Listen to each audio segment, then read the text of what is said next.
we're going to watch the second half of the Thunderbirds episode, Attack of the Alligators, which we really enjoyed last week. Oh, I'm going to talk about some Gerry Anderson news. And I'm going to be concluding my interview with the amazing Kiran Shah. The Gerry Anderson Podcast with Jamie Anderson, Richard James and Chris Dale.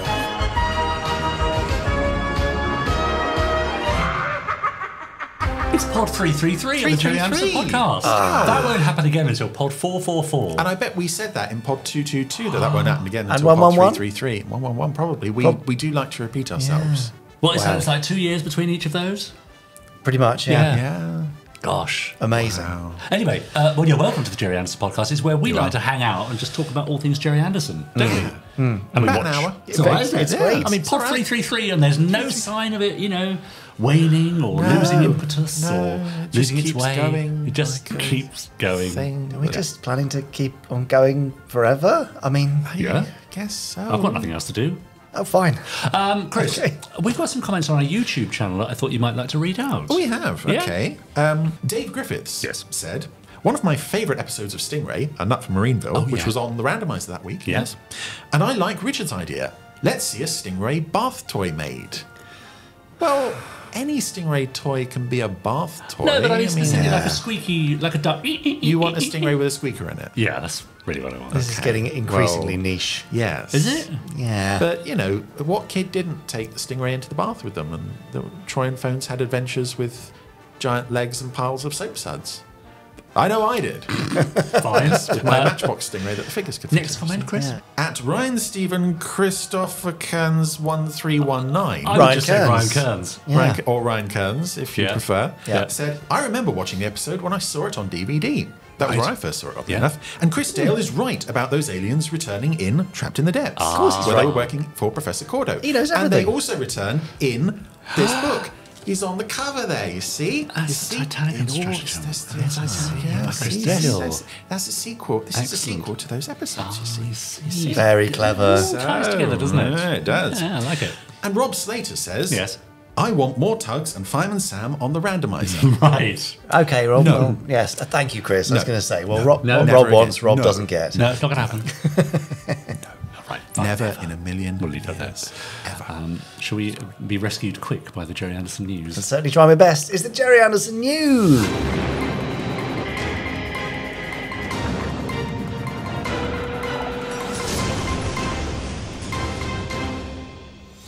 It's the Gerry Anderson newsy news. You were almost late there because Yeah. Richard's eating marshmallows. Yeah, I am. I'm enjoying every single one of them. Disgusting.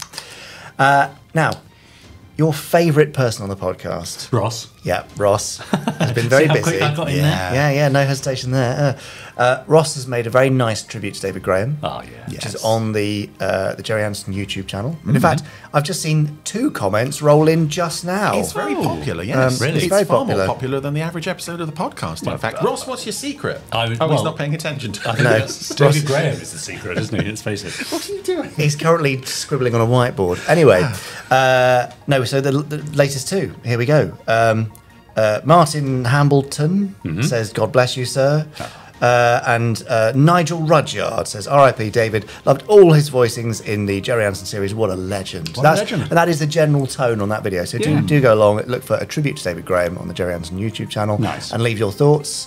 I'm sharing that link and the comments with David's family. So, your message will get through to somebody who will really appreciate it. Now, Stingray. Stingray. No. It's almost a compulsion to say that. I'll just say, no, not for you. That'll be very loud. You will. Very loud. Thanks for that. Yeah. Cut that out. Yeah. Oh. Stingray. Yes. We're, Just get on with it. we're talking about it a lot because it's the 60th anniversary year now. Yes. And obviously Chris has mentioned his book and he won't stop mentioning it. My book. But no, Chris, that's enough. Put it down. But another Chris Dale thing to do with Stingray, which you can now see on ITVX. Oh, yes. Is we are about to launch Stingray. Chris, what is we are about to launch Stingray? We Are About to Launch Stingray is a 40-minute documentary about the making of Stingray, featuring such people as Gerry Anderson, Sylvia Anderson, Derek Meddings, Yes. Bob Bell, Yeah. yes, Yeah. one or Nice. 2 others. Great. Narrated by Jules DeYoung. Yes. Yes.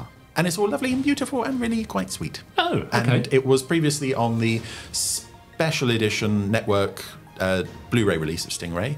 It's not on the current vanilla release that's out there. So this is Your only way to watch it. Your only way to watch it. Yes. So go to ITVX and search Stingray, and you'll see it there. It's a lovely thing, a really nice insight into the making of and some behind-the-scenes stories From the people who were there. and it's just a lovely celebration of Stingray. So that's nice, isn't it? I'm looking forward to the documentary featuring people that weren't there. Well, That'd be interesting, wouldn't it? you say that. Yes. Right. Chris and I have plans, but let's not talk about that now. Going forward, that might be how we do these things in the future. But, please. I mean, on a serious Yeah, note, sure. you were getting to the point where, other than archive, then we're I into historians and celebrity talking heads Yes. territory, which is just as valid, but a different take on these things. Because we have got some newly recorded interviews with people that we haven't spoken to previously for an upcoming something. Yes, Chris, you're teasing secret things here. Isn't it? I'm just getting ready to throw a mug of hot coffee in his face. No. So if it's possible, we do try, but Yes. it's not always possible. And as you said, all the Thunderbirds voice cast now sadly gone. Yes. So Yes. celebrating the 60th, we've just got to keep that in mind. Yeah. Anyway, this has got a bit Yes. low. Let's bring the energy back up. Absolutely. Yeah. What else? We are looking very much forward. Yes. So out now, lots of you have already got it. Hundreds of you have already got your copy of the Stingray Comic Anthology Volume 1. And what a beautiful thing it is Right. too. It's a hefty tome. It is. You could kill Haven't heard that for somebody a while. with it. Could you? Please do not kill anyone with your copy of Stingray Comic Anthology Volume 1. But it's a beautiful thing. Lots of amazing artists in there, both original from TV21 and new for Stingray Deadly Uprising. It finishes on a very dramatic note. It does, leading into Project Orca. Yeah, Lee Sullivan's story, which is great. Yeah. And yeah, it's very exciting. Yeah, just wonderful to have all that stuff in one place. I think when we were at London Film and Comic Con and Frank Skinner picked up the Fireball XL5 one and he said something like, thank you for giving people the opportunity to relive their childhoods. Right. And that's really how I feel looking back at the Stingray one. I was skimming through it the other day and it's just, so many stories that I remember. Lovely. Haven't read for years. They're all in one place. Yeah. And just so much in there. So you can grab that now. And obviously, being called Volume 1, that indicates that a Volume 2 is on the way later in the year with more stories. And it concludes the Deadly Uprising saga as well. Wow. So I'm quite excited about that. Yeah, brilliant. I can't wait. Nice. And that concludes this week's portion of the podcast called The Gerry Anderson News. Newsy news, newsy news, newsy news, newsy news, newsy news, newsy news. Anyway, Yeah, I'm not sure what's happened. Would you like to see the second part of my interview with Kiran Shah? Please get us out of here. Here he is. Oh, Kieran. Kiran Shah, MBE. Thank you so much for joining us. Can I call you MBE before the ceremony, do you think? Yeah, you can. I guess I mean, you can. Once my name came out, Yeah. I can use it. Yeah. Yeah. And will you use it on your note paper? And Yeah, your... I am now. Fantastic. Yeah. Quite very well deserved too. So you joined us last week to talk about your early years in Kenya, moving to London, and making your way first in the world of theatre, and then taking steps into the world of film, which was your first love. Really? Would you say? Yeah, exactly. What was it about those early films that captivated you so much that you saw as a youngster? Actually, if you think about the Saturday matinees, those creatures being made. Yeah. And they are wobbly and stuff like that, and you laugh at that and all that. But, that was all fun. Yeah. And then looking at the actors and you think, maybe I can do this. Yeah. It would be fun to do something like this. Yeah, absolutely. Yeah. And the amazing thing is you told a story last week about the teacher at school, your headmaster, I think you said, who said, well, yes, you can do that, but then you've got to come back and sit your mock. Yeah. No one kind of stood in your way, it seems. Nobody did. I mean, my family was easygoing and they were like going, okay, you want to do that? Yeah. Yes, my brother went, I'll give, once I left the school in 74, I left the school without telling the family though. And that was not a good move. But when they found out, I had to become house in another theatre called The Reflection, and the director was Peter Snow. He was the head of the art department for Sledge School of Art. Oh, yes. And he used to pay backdrop painter for opera. Oh, yes. Yeah. Wow. And working on his play, he ran out of the money. Yeah. So, I had to tell my parents, look, I left the school, not going to rehearsals. And that was bad. Right, really? But then, Yeah. But once they came to understand that I want to do this and all that. Yes. And they went, okay, right, my brother went, I'll give you about 3 years. 3 And if years. you can make it in 3 years, great. Well, you made it and then some, didn't you? Yeah, That's the and thing. within an year I Yeah, made it. yeah, incredible. Yeah, amazing. So there you are in the early stages of your career, zooming through, it seems, theatre and film credits, and Superman and Raiders of the Lost Ark. We come to the 90s now, and you get the call from Gerry Anderson. Or at least someone from the Space Precinct production office, to come and spend a few weeks with us at Pinewood. And got a little clip here, a sort of montage of 2 of your other roles that you played. I wonder if you remember either of these. Let's have a look. I remember what I did, Yeah. but I can't remember their names. Of course. Let's have a look.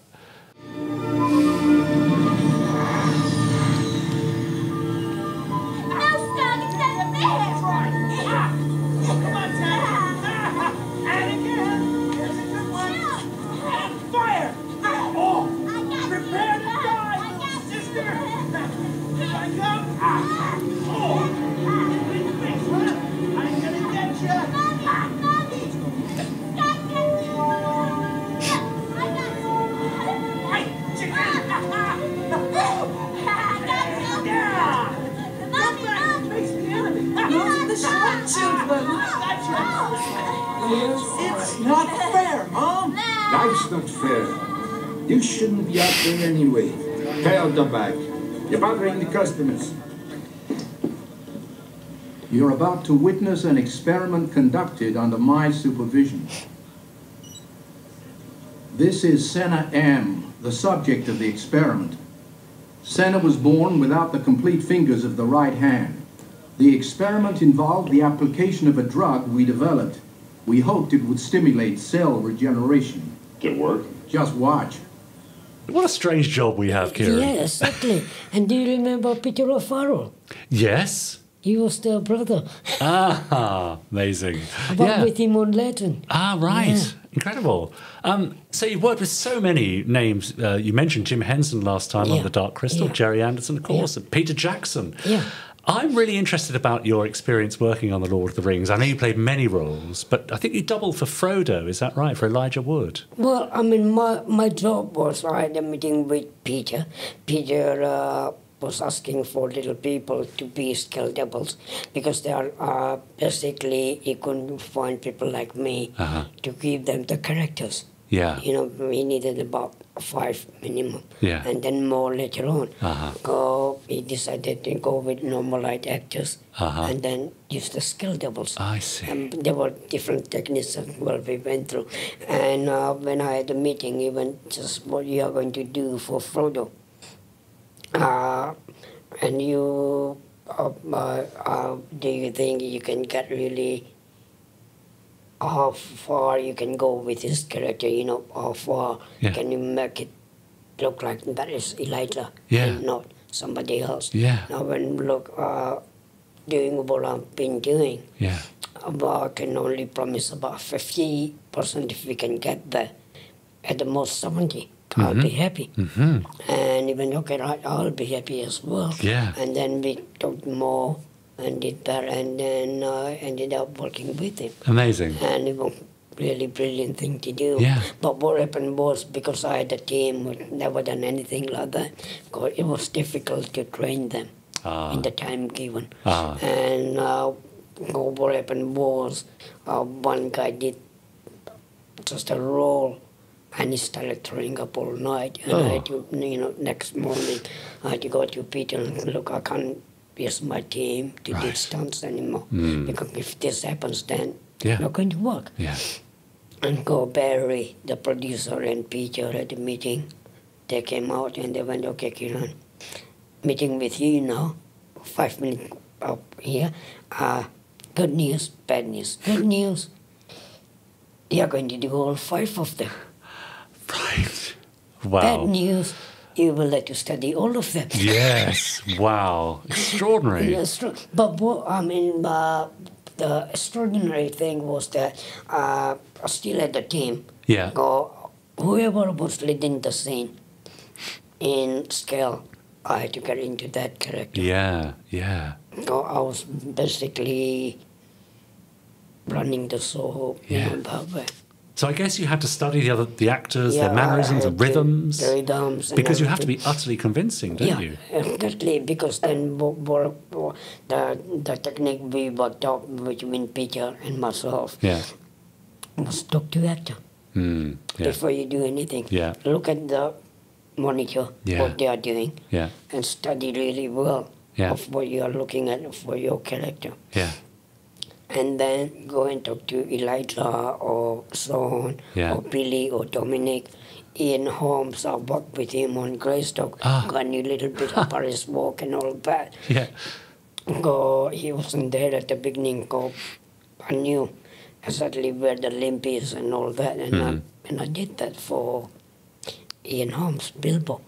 And with Elijah and all of them, it was really fun working with them, talking to them and going, how do you feel, when you were doing this? And you were really sad, what were you thinking, what's going on in your mind?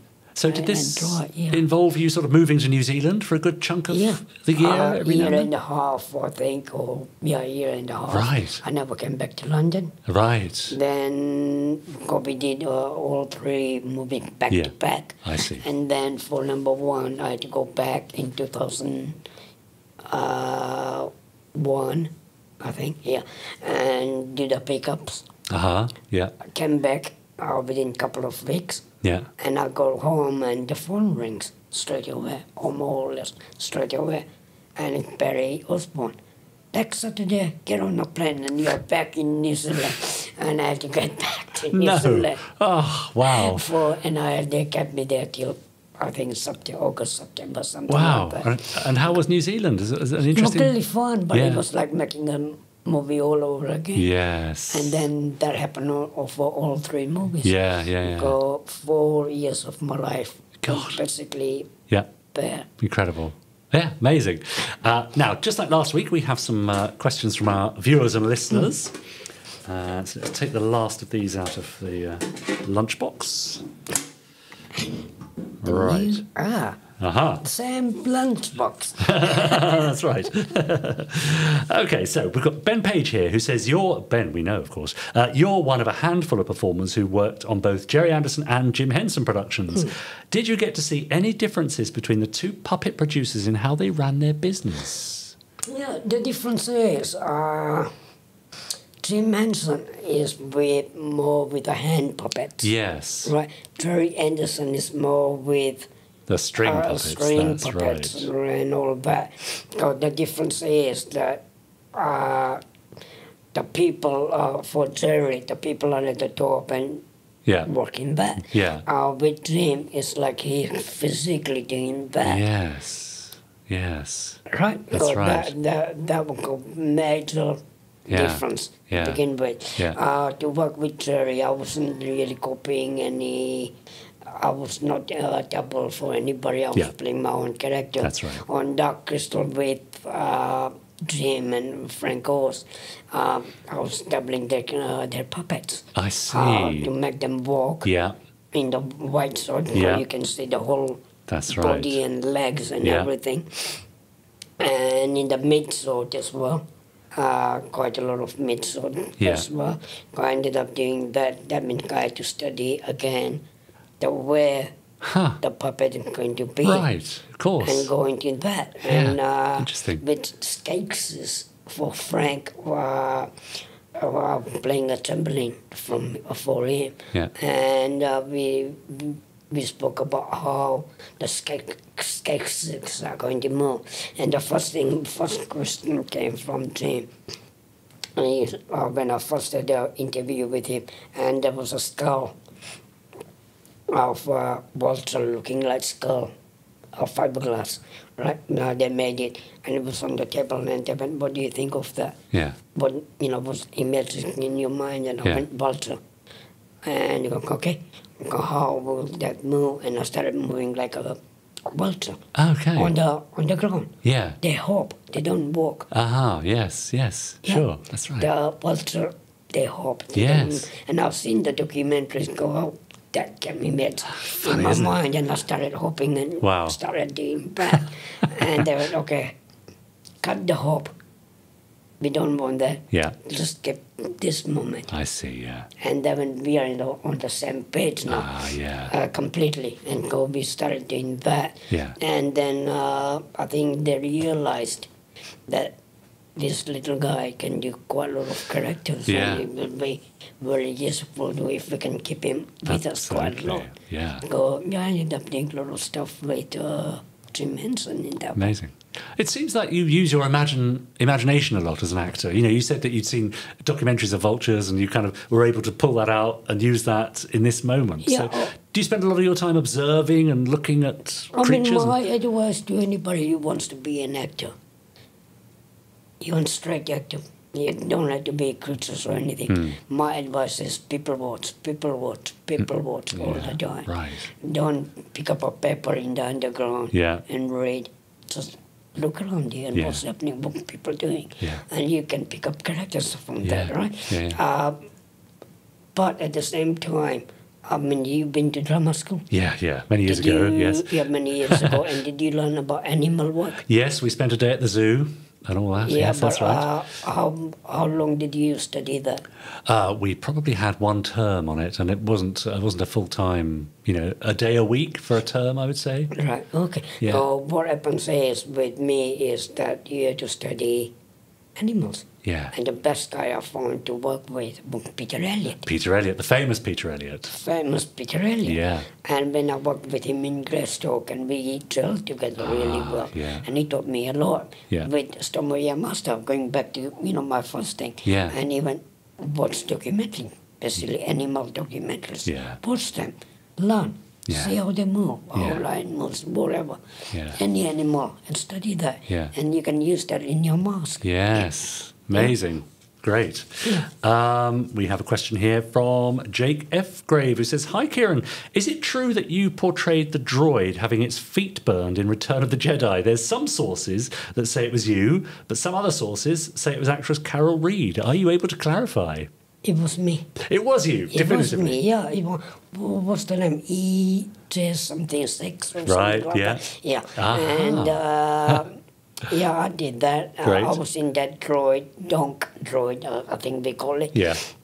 And it was upside down. I had to be upside down. I see. I was in the harness. Yes. Go out to make sure I don't go anywhere. Yeah. And just tangle the leg and Yeah. start doing that with the legs. It's quite a brief moment, but how long would a sequence like that take to shoot? I was there for quite a long Right, time. extraordinary. It didn't happen like that. No. I mean, we spent about a couple of hours or Yeah, more yeah. on that. Yeah. And we had to do take after takes as well. That's right, I'm sure.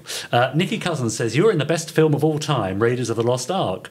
Do you live the life of a movie star, or do you consider yourself down to earth?" I think I consider myself down to earth because one thing, my family will not let me behave like a star. In fact, Even with the MBE? even with the MBE, still come down and do that. Great. Yeah. Well, perhaps that's just as well. And Yeah. finally, John Stock says, "Hi, Kiran. Thanks for appearing on the podcast. What was your most difficult or dangerous stunt or part to play?" What we call Madeline. Mm-hmm. A story about a girl in Paris in orphanage, and she jumps off the bridge Right. or falls off the bridge. Yeah. And I did that. And when I wrecked the bridge near Nottingham, that cathedral, Yeah. Yeah. and it was the bridge near that. And I did the recce, and I found out it was going to be muddy, good. There's no concrete. If anything, you'll get stuck, but nothing else. Yeah, right. And there were a lot of rubbish there, trolleys and everything. And I went on the day, all that had to come out. Yeah. And did the recce, measured the height on the recce, and it was about 27 feet. from the top of the bridge. When I did, on the day when I did the jump, the tide went out and it turned into 30 feet, 31 feet, something like that. God, right. Yeah, of course. Wow. I don't know. How do you find the courage? You've just got to get it done, haven't you? Get it done. When I go up there and I try not to look down, but you have to look down because you need to know where you are going to land, where you need to hit the water, or where you are going to land on the airbag or something like that. Because you need to, work it out. Yeah. And the other thing you need to work out, how much of a kick I'm going to give. Yeah. Like if you kick too hard, you're going to miss your airbag. I see. So you need to, work all everything out. Yeah. And that was dangerous in the sense that I can't swim, but I had a wetsuit, so I knew anything that happens, I'll be fine. Yeah. And I asked for 2 police divers or marine divers on the bank,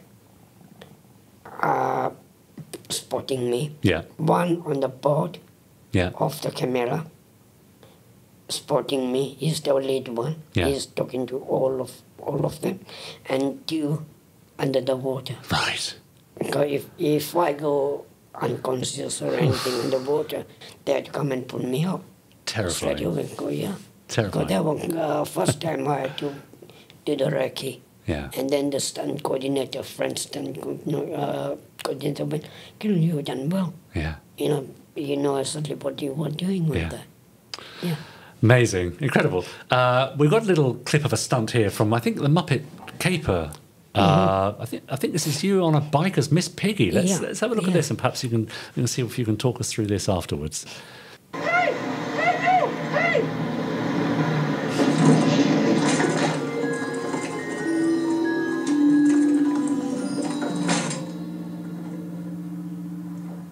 What an unbelievable coincidence! I'm coming for me!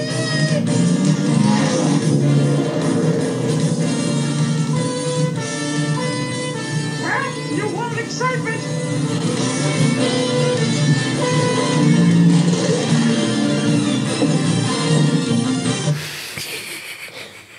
There you go. So, I mean, you've got such a wide skills base, haven't you? You can ride a bike, obviously, ride stunts on a bike. Is this again, I think we spoke last week about learning on the job. Is this where all this comes from? Everything is learning on the job. On this one, there were 2 of us who did that. Because it was really fun. Yeah. And I did a little bit of that, and it was really good. Yeah. And it's like learning. I learn everything. Everything I learn in the stunts is on the job. Yeah. I had a yellow judo belt.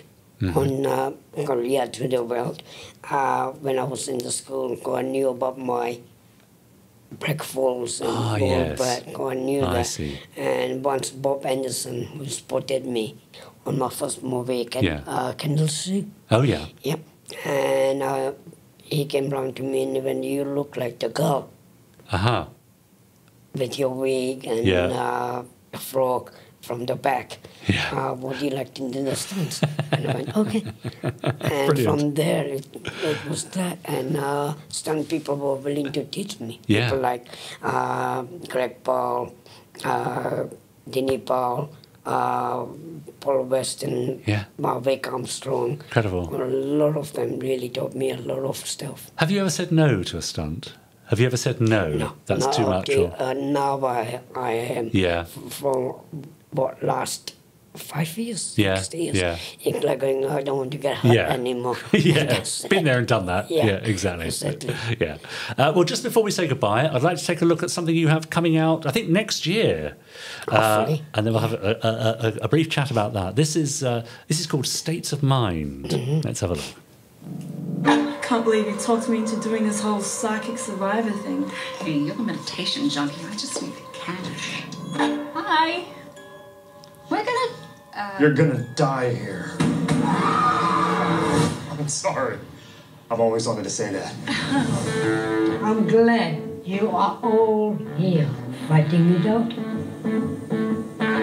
Don't know what to tell you guys, but I read minds. We do readings, sell crystals, incense, all that shit. I implore you to give each task full attention. Reach out beyond you. Why are you here? You said you'd pay us to be part of a study. But what are you? Who is you? I'm my consciousness. Now meditate. If I boost these signals, you can reach out beyond your own senses. Our mind lives all around us.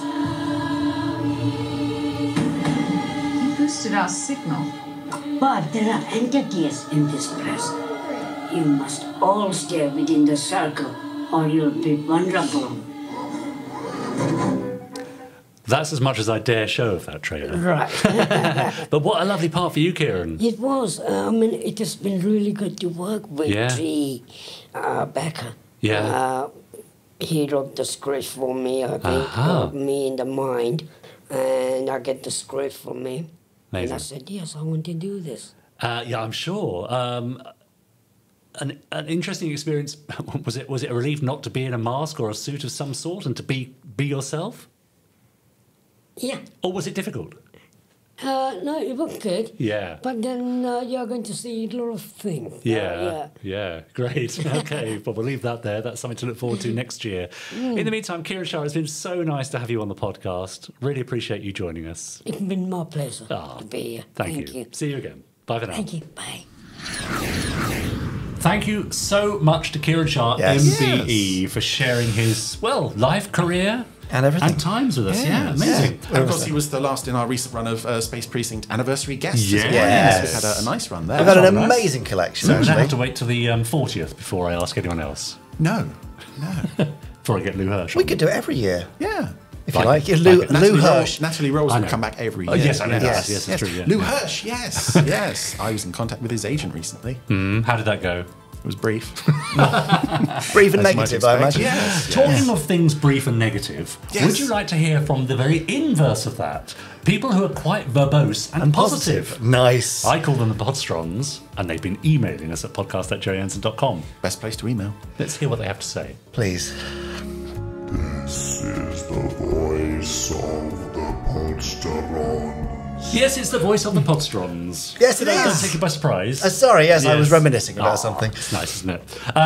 People have been emailing, and we've got some emails to read out. So, do you want to start or what? Start, Go on then. Seeing Martin Landau's personal script for Death's Other Dominion at the London 1999 convention got me thinking. Right. Who's this? Well, they haven't signed their name until the very end, so we'll keep going. Oh, it's a surprise. Unless you want to know now. No, I'd like the surprise. Let's preserve the mystery. Who do you think it is? Mark Perkins, I think. Go on. Perkins. A while back, some of UFO's scripts were rounded up in a book, and I would love to see an equivalent for Space 1999, maybe with early and finished versions of the episode scripts, or with annotations. P.S. Great to see Jamie and Chris at the convention. Oh. Wasn't it brilliant? Okay, that narrows it down. So it wasn't Mark Perkins then? No. It's close. Close? It's another Mark. It was Mark Braxton. Mark Braxton. Yes, Radio he would have around Times' this very table, own Mark Braxton. Yes, did either of you see Martin Landau's script collection? No. With all those doodles on the front. Yes, he was a cartoonist before he became an actor, and there's wonderful, beautiful artwork on some of those scripts, and then hand pages of notes saying, "This is terrible. We're all schmucks. I can't believe you're doing this." Right. Yes. Which are also a good reading. And all fine actors do that on their scripts. I think they do. So, any chance of seeing them in the wild? Space 1999 scripts available for... I mean, collated for purchase? Yeah. Possibly. We've looked at script book collections as a potential thing. So I think that's a nice idea. Maybe. Yeah. Dear Jamie, Richard and Chris, this is my first email to your podcast. Greetings from Missouri, USA. Ooh, greetings. This is... I think I've left... Oh, it's Michael Thompson. There we are. Halfway down. Michael Thompson. I thought I'd left his name off. My favourite Gerry Anderson production is Space 1999. I was about 10 years old when it premiered, and I never missed an episode, except for the immunity syndrome, which ran into unrecoverable technical difficulties after the first several minutes aired. Oh, it's a shame. That's one of my favourites. Yeah. So then I had to wait for what seemed like an eternity for the rerun that eventually aired without any problem. I'm probably an unusual Anderson fan, as I'm nearly 60 years old but haven't seen Thunderbirds. Wow. That is pretty unusual, isn't it, I'd say? Yeah. Over the past year or so, I've been slowly making my way through Stingray for the first time. Well, okay. It's just the right time to do it. Yeah. If I can locate a Blu-ray set of Thunderbirds, I'll aim to get that to watch next. I hope that all of the fanfare that Thunderbirds has received over the years hasn't set my expectations too high. Well, you can be the judge based on this episode that we're watching currently. Yeah, if you're watching. true. But is this the best introduction to Thunderbirds? It's probably not ideal, but it's certainly one of the best episodes. Yeah. No, I mean, us talking over it's probably not the best. Oh, no, that's true. Michael continues, thank you for your spirited and positive weekly podcast. That would be me. Yeah. Spirited and positive. Yeah. I'm And also the just numerous here. projects that you work on too. It certainly looks as though Gerry Anderson's creations will continue to be appreciated by fans of all ages around the world for a very long time. Best wishes, Michael Thompson. P.S.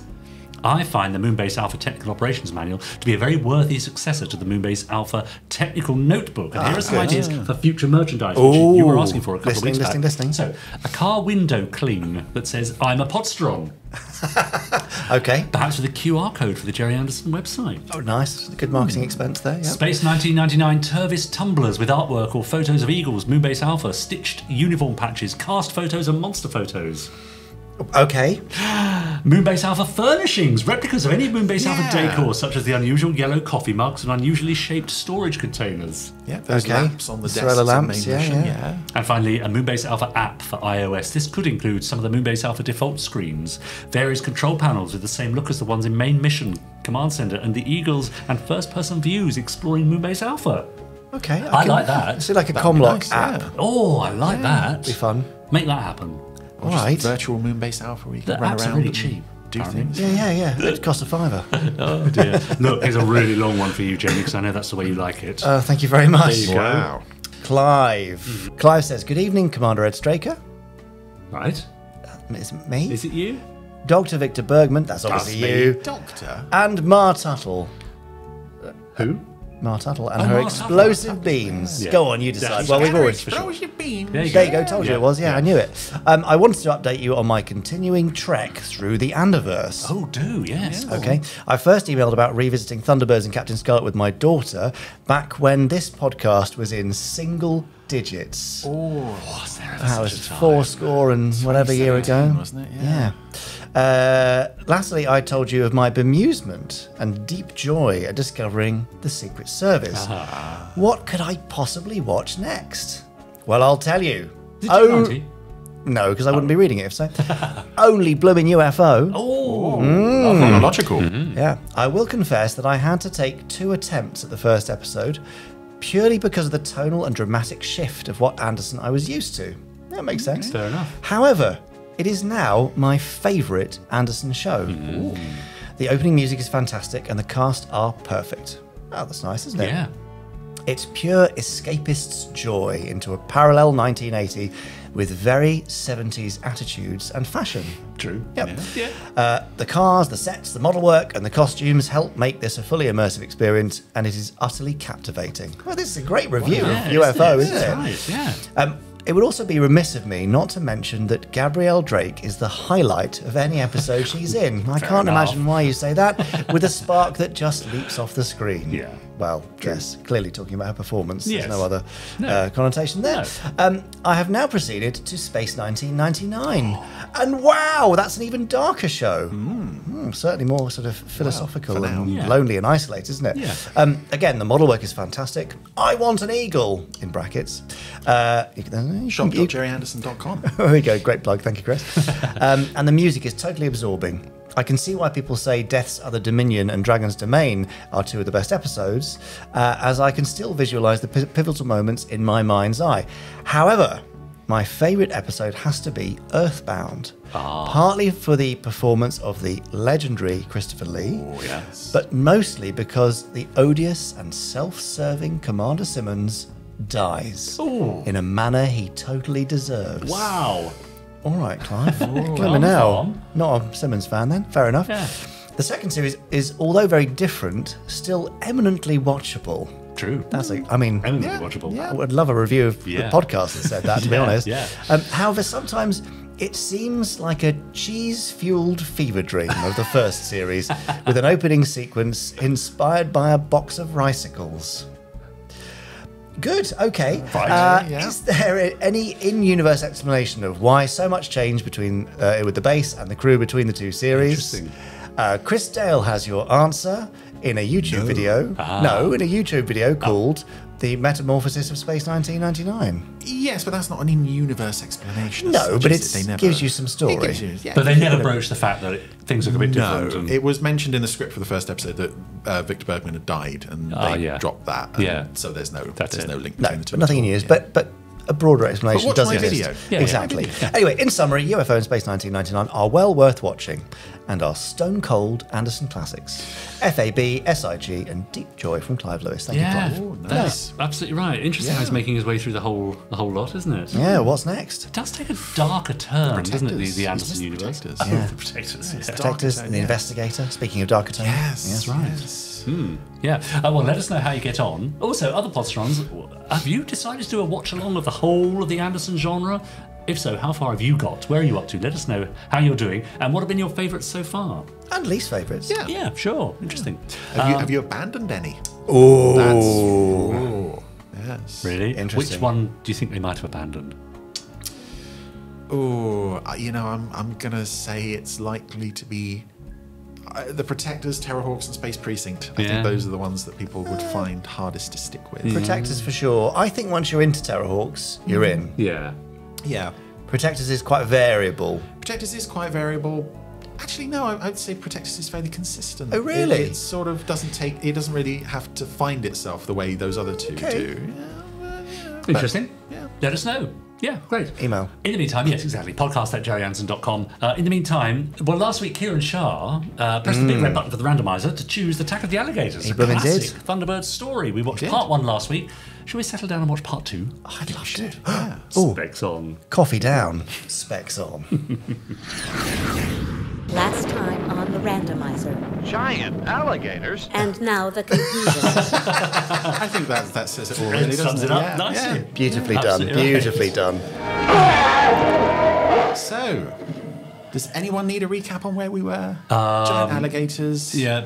Magic potion, swamp, drinky, people. Yeah. Sinister woman, actually not that sinister. Sinister man, currently missing, presumed dead. Yep. Take 'em hours to get here. Literally right outside. Yeah. Just listen to that. This house isn't going to be able to stand up to this punishment. What are we going to do? International rescue. What was that? For international. Why would that be your first thought? Well, giant alligators, international rescue. Who else are you going to? Yeah, we're in an impossible situation. You're not going to call pest control, are you? What do they expect them to do? Well, use some of their amazing tools. Use those grabbing things. Reach in, lift up the alligators, take them away somewhere. Yeah. Bring the elevator cars in and carry them away on top. There's all manner of things they could do. Yeah. All right. Well, we'll see. Shall we? Well, I suspect they'll fix it. I mean, it's what normally happens. There's just nothing we can do. There's now 3 of these monsters attacking the house. Giant alligators? Right. Oh. Giant alligators? Giant alligators? Might be a tricky spot. His hair is perfect. I love that flip on. John, tell them we're on our way. Give Scott a direction when he's airborne. Scott, off you go. Yes, sir. What do you make of this, Brains? Well, why are you asking me? I'm not getting involved with this one. Let's hope it's localized. Okay, is that all you have to offer? Yeah. Very shortcut versions of launches now. I hope they don't kill the alligators. Well, what's your solution? Yeah. I don't know. Negotiate with them. Something a little more humane. Relocate them, perhaps. Close to the alligators for selective fire. Well, I guess Pod 6 would be the best for this operation. That's got the most alligator fighting equipment in it. Yes. See you in Thunderbird. Yes, they're going with Pod 6. What pod is Thunderbird 4 in? Usually. 4? Not this week. This is a random episode where it's in Pod 6. Oh, okay. Randomly. They've just shifted it over for They've this just one. shifted it over, yeah. Okay, well, I mean, it's fine to do that. Yeah. Why not? The station there. It's very conveniently got a map of that very specific area. Let's have a big alligator on it. This is gonna be a difficult one. I wonder how these people are standing up to the alligator.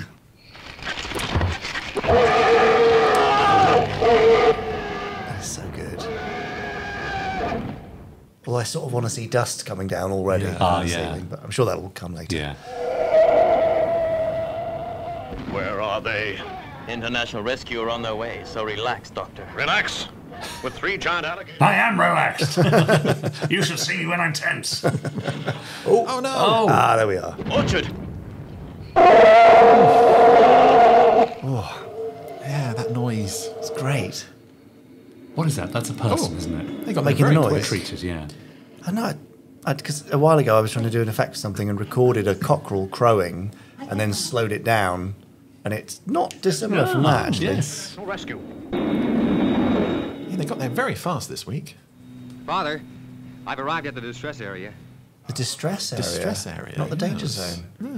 Yeah. Okay. Well, do we actually know the geographical location of Tracy Island? A beautiful island in the Pacific. Right. The South Pacific, is it mentioned? I imagine that. Might be South Pacific. I don't Certainly in know. the Pacific. And where's this episode taking place? Somewhere within range of the Pacific. Yeah. Within a few minutes range of the Pacific. Hey, where exactly are you? We're in the basement laboratory. Do you think you'll get us out in time? Well, I'm going to try to frighten these reptiles off with a slight diversion. Oh, yeah. There you go. That's your humane solution. I'm going to dress up as a lady alligator and see if they go for it. We're going to get you out of there. All right, Scott. I get it. What about you? I'm going to try to get clear of the area and then somehow get in the house. Right then. Good luck. I'll be over the rescue zone. Seem to be making it up as they go along a bit. Gordon's looking very chill in the background. Yeah. There, just sort of slightly slumped. Yeah.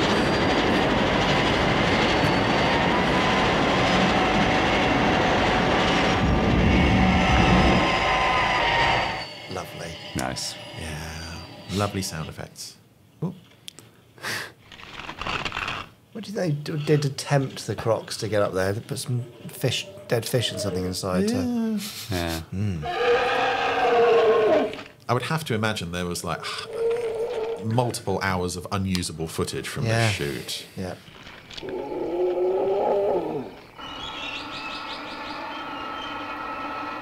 Oh, it's so lovely. Yeah. Such an elaborate set. Crazy, really. And just hearing those noises. I mean, for once, Scott is actually putting his neck on the line. He is, yeah. He's not sitting behind his mobile control telling everyone what to do. He's, yeah. If anybody ever wants to argue that Scott's the best, this is a good reference episode. Right. McGill, now hear this. I'm nearly at the swamp. Keep everyone well clear of the lab window. Nearly at the swamp? Yeah. He's crazy. He'll never do it. Of course he'll do it. Let's see what Scott's diversion is. Right. Here goes. Oh, 3, 2. Oh, Right. Yeah. Yeah. I'm going to create a diversion by blowing up the house. Well thought out strategy, yeah. Well, it's kind of worked. Oh, God. Yeah, that was amazing. great. We thought it was going to be a humane solution. Oh, no. Is that the first time we see those hover bikes deploying weaponry? Or do they deploy Could weaponry be, elsewhere? yeah. I don't remember seeing them do anything like that before. It's just that thing of the evolving vehicles and Yeah. their functions, isn't it? Yeah. Not sure I like the hover bikes. Do you not? Do you not? The design or the fact that they Just the exist? concept. Really? Well. But they're a thing in other Anderson shows as well. I don't like them there either. Oh, Just got a thing about right. hover bikes. Right? Don't mention Just it anymore. an anti-hover bike. Yeah. Wow. Wow. Things you learn about people, eh? Yeah. Although I do prefer, I think, the Jetmobiles from XL5. They're slightly Oh, more Jetmobile. stylish. Oh, sure. Oh, yeah, Jetmobile. Yeah. Now fine. I'm talking. I can take that. Yeah. That's a brand issue you've got. Yeah, very definitely. Okay, well, these jetmobiles are lovely, aren't they? Oh, yeah, quite like these, yeah. They're fun. They're a bit insubstantial. The jetmobiles in XL5. Right. Yeah, Nice they look chunkiness to almost them. like sort of 1950s motorbikes. Yeah. Yeah. The previous owner, Mr. Lopez, had a secret Mr. Lopez, yeah. stage built for emergencies. Oh, cool. With an underground passageway from the house. You could have mentioned that before. Mr. Lopez never told me. Also, what happened to Mr. Lopez? Only one other. Well, we don't talk about Mr. Lopez in this house. Yes, Culp. Nice. Come on, we've got to get out of here. Through that hole where the alligator's tail is like. Oh, there we go. There's the falling debris. Oh, no, they're I was retreating after. to the library. Oh, no, not all our beakers. Explosive glassware. And nobody has given any thought to the rabbits. Oh, The rabbits Chris. didn't get mentioned. I hadn't even thought about the Right, rabbits. that's it. Yeah, the rabbits. They could have released the rabbits. They could have as a released the snack. rabbits as a stage 2 of the distraction. Yeah.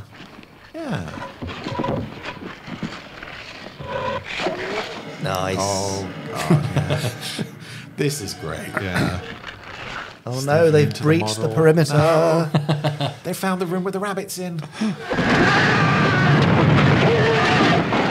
Wow. I have to say, that did look like the croc was being restrained at the front, or maybe even waggled by somebody. Yes. Yeah. They seem to be all round the house now. You think? Yeah. Over there. They've got in. Right. Stand back.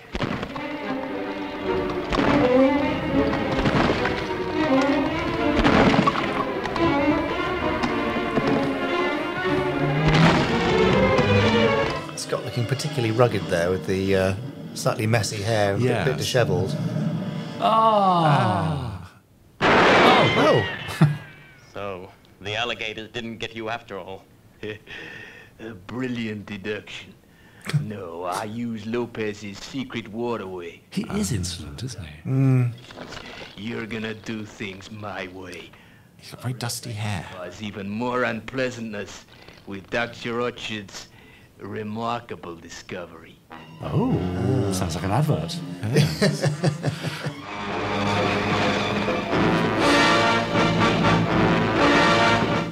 Wow. It's that dramatic. We get a double music sting. Yeah. It's very dramatic. Oh, that's an unusual shot. That's nice. And an unusual model of Thunderbird 2 as well. Yeah. Very extended nose there. It looked a bit odd. Well, Scott got into the house all right, but for the last few minutes, his line has been dead. I just can't seem to get in contact. The last I heard was a roar and then some chopping noises. Where are you now from the danger zone? I've arrived. Flying straight past it. Yeah, and I've got them. First thing we got to do is to get those reptiles away from the house. Yes. I suggest a distraction. Yes. If we land, Fire! distract them, yes. Wouldn't have minded seeing an alligator attacking Thunderbird 1, which is just parked at this point. I mean, that house can't last much longer, can it? Really? Again, the practicalities of building that model with breakaway sections. Yeah.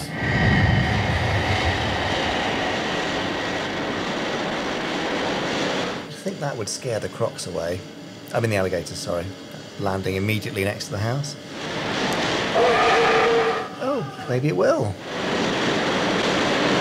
Oh, yes. Ah, you were saying. Well done, Virgil.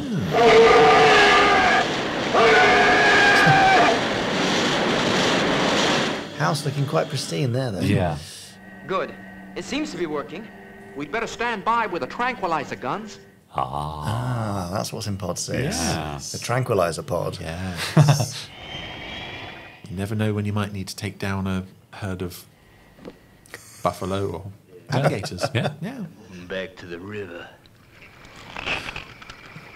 Everything's fine. Rescue complete. Yeah. Now, one of my favourite behind-the-scenes stories of the making of this one is that Derek Meddings had to go into the water for something to set up some effect, and then someone outside the tank said, yeah, that alligator that was on the rock, we don't know where he's gone. We think he's in the water. God. And Derek had to make a hasty exit from the water. Say one word. International rescue and it'll be your last. Oh, he's taken Scott's gun as well. Do you read me? I don't get it. Okay, Virgil, we're all set. Let's have a crack at these alligators. All right. He's been itching to do that ever since he heard about them. Alan's murderous tendencies. Oh, nice cut there.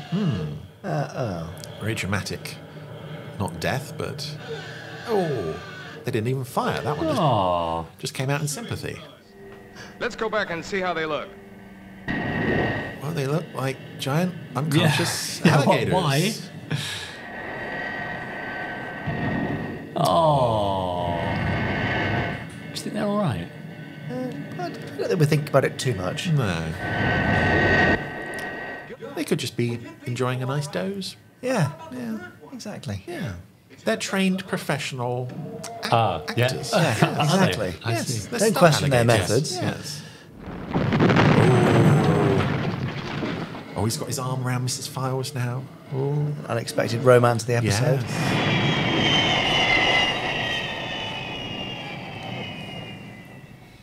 We just can't use the tranquilizer gun so near the folks in the house.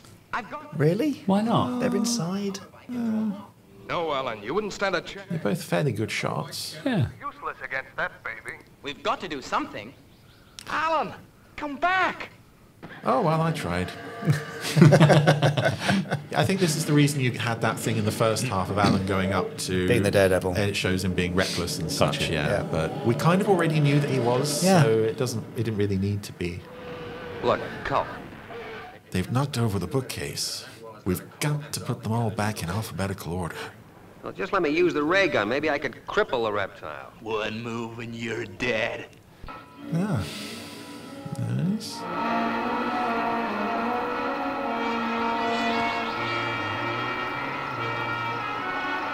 That's the exact same bit of set from earlier. Nice. Just thinking I've probably filmed them back to back. That was my tedious thought of the moment. Yeah. Well, why not?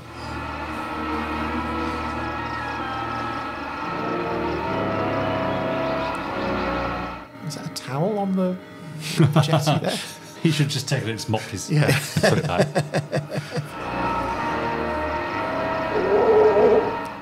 Oh, it's Alan Tracy. Here, boy. Yeah, boy.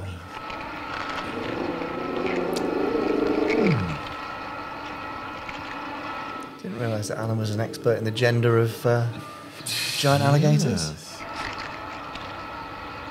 Anyone out there, do we know if this is actually a boy or a girl, Baby Croc, who's an expert?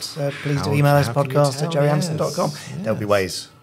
Oh, yes. Really? With the ridges on its head, yes. or some shape of the tail or something.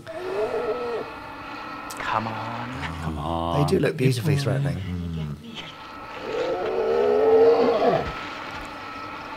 Yeah, it doesn't look like one's model footage and one's live action footage, and the integration doesn't work. The integration is lovely. Yeah, it's amazing, really. It's working. It's working. He's going to get himself eaten. It's working.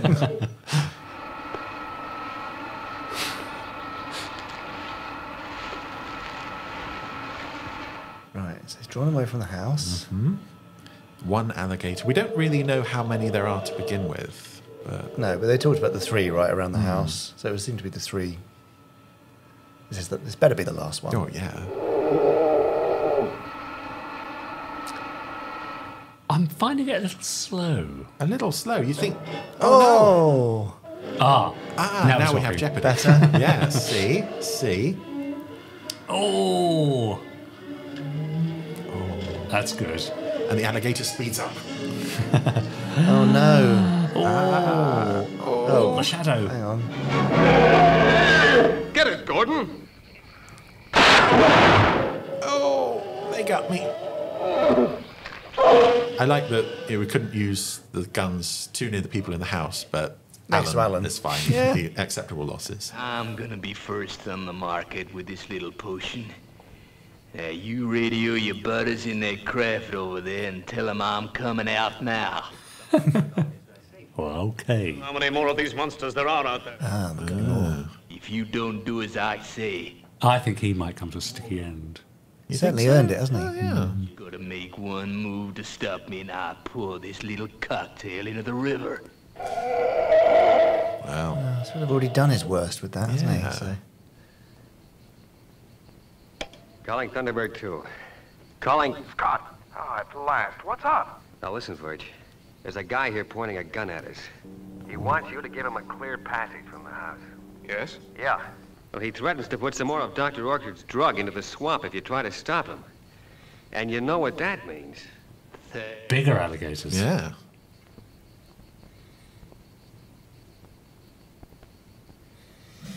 I'm wondering if that guy is modelled on a Hollywood face that looks like an attempt at a celebrity face. There must come a time where a giant alligator just gets too big for its own... Yes. It's an oxygen absorption and surface area thing, isn't it? Surface area to So volume maybe that's ratio. the answer, is to actually tip more of the stuff in the river. Oh, yeah. You think that's the way to go? Yeah. Yeah. It's just a thought. It's a good job you're not working for International Rescue, probably, isn't it? Well, yeah. The baddies make I'm threats. just Okay, saying. do your worst. Yeah. So, yeah, here's Thunderbird 4 in Pod 6. Nice pod interior. Wow. Well, it's a... Yeah. By modern standards, the ramp deployment for Thunderbird 4 is very slow. I mean, it's still cool, but... Oh, yeah. Wait for it. There we go. Swoosh.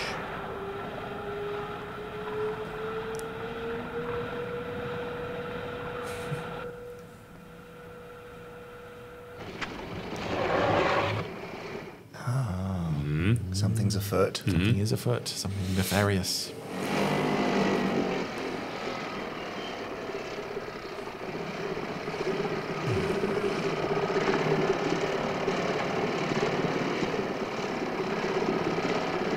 He looks pretty happy. I would be probably carrying a gun at the ready if I was him. Oh. Another It's the one. alligator again. Alligator! Where? Oh, there. Oh, no. Oh, Back in the that's it. back in the drink for you. Yeah. Wow. The file. Now, this is a dangerous situation if that file is broken. No, Virgil, no. No, don't do that. Gordon, we've got to find that file. Yeah, that I may have just blown up. That boy. That foolish boy. Ah, found it. Yeah. Easy. Oh, and there's Culp's head down here as well. Do we want to give that to anybody? That's a bit grim, isn't it? Well, we're assuming it's probably Yeah. swallowed whole. Yeah. All over again. Virgil, any help of finding that file? Gordon's going out to have a look.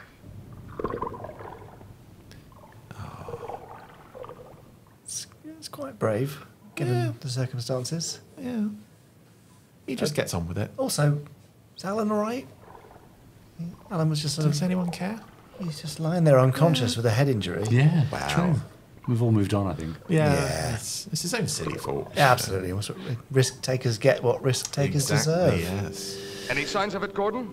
With all this greenery around, it's like looking for a... Needle in a haystack? What's up? What is it? All right, Virgil. No panic. Ah. I don't think there'll be any more giant alligators. I found the file. Phew. It didn't even get scratched. Yeah. Oops. Oh, there we go. And that's it all resolved. Yeah. Right. So we're all very, very chill on Tracy Island. Very. Announced that the drug is going to go under international control. Is Virgil wearing Ned Cook's waistcoat It there? looks a bit Ned Cookish, yeah. Operation. She got back from her shopping expedition a few minutes before you fellas. You know how those women be with their shopping. How was the rescue? Tell me all about it. Yeah, well, there was his house on a swamp, you see, and... Yeah, and there are a couple of scientists there working on a new drug. Oh. And I banged my head. Alan, And here comes another classic line. I've got something for you. Something? For me? Oh, I know it's not your birthday until tomorrow, but come and see what I brought back for you. It's in the bathroom. Oh. Oh, is it? Hello. Wow. It's not a Stingray bath toy, is it? Oh, we can only hope. Suppose Tintin wants to show Alan in the bathroom. Well, quite. I like that the puppet sort of leans in and gives a little wink Yeah. there. That's really... Really Bit tasteless, bad isn't it? taste, yeah. How nice it would be to have a pet. So I made a really weird choice. Grown. It's a special breed of pygmy alligator. Tintin, thank you. It's what We'll never see it again. Well, you say that. Yeah. In the first Thunderbirds movie, there is a scene in Alan's bedroom, and I believe there is an alligator mounted on the wall. I could be wrong about that, but that's what I remember. My headcanon kind of says. That's hilarious. Why not? My God. Amazing. Anywho, that was Attacking the Alligators. Very much enjoyed that. Could have done without the ending. Good stuff. Yeah, the ending. I don't know how you'd really end that, but I did find it quite slow in parts. I can absolutely appreciate from a kid's point of view watching that, the jeopardy of the giant alligators and thrashing about the house and things falling down. I could see that being terrifying, actually. Alan but watching it now, all right. I think that's probably just a problem with the length of Thunderbirds episodes generally, rather than specifically this. Yeah. But marks out of 5. Oh. Now I've seen both parts.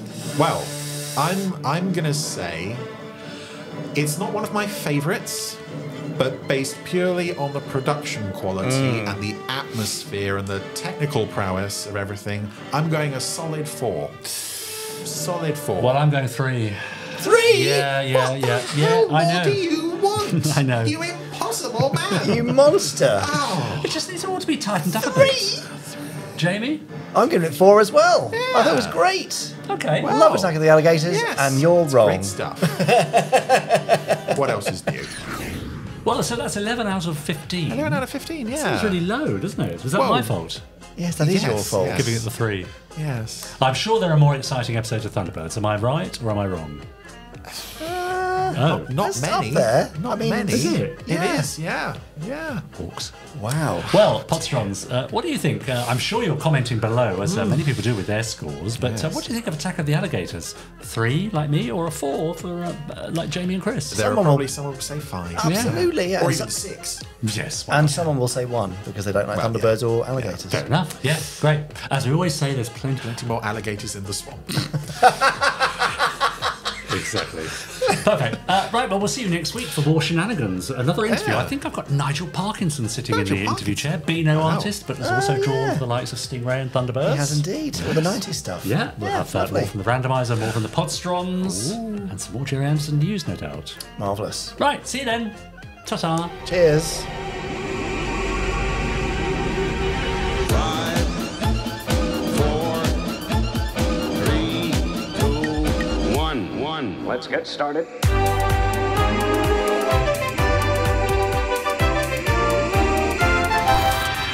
Let's go.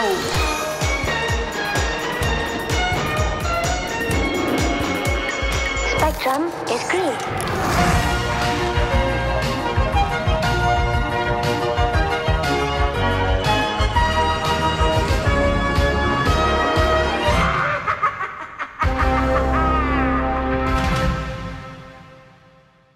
I cannot believe that what is described as the jewel in the crown of Anderson only gets a 3 from you and a whinge about, I don't even like jetmobiles. I'm very hard to please. Well, apparently so. Yeah. And yet I bought you a bag of marshmallows and now you're absolutely thrilled. Didn't I get 4 feather falls, a 5 or a 4? We did something fairly recently that got very Lavender high. Castle. Lavender Castle. See, that's my level. Yeah, Wow. Lavender Castle is the highest scoring episode so far. That says a lot, I think. Yes. Yeah. What can happen for that next week? I mean, is there any way we could get you to a 5 for any Anderson show that you're currently aware of, do you think? Yeah. So do you feel an impending 5? I think it's got to be a Space 1999 episode. I think it might be Breakaway. Have we seen Breakaway? Have you done Breakaway? I've done Breakaway. Right, so I'm not going to see Sorry. that tonight. It might have been Breakaway. Sorry. Wow. You've done Dragon's Domain as well, haven't you? No, not yet. Okay, right. if that comes up, then maybe we'll get you. Maybe we'll get you a 5. Yes, maybe. Yeah. But even One then, episode. He'll whinge about it. Oh, yeah. It's always a bit long. Well, tune in next week and find out. We'll Bye. see. Bye.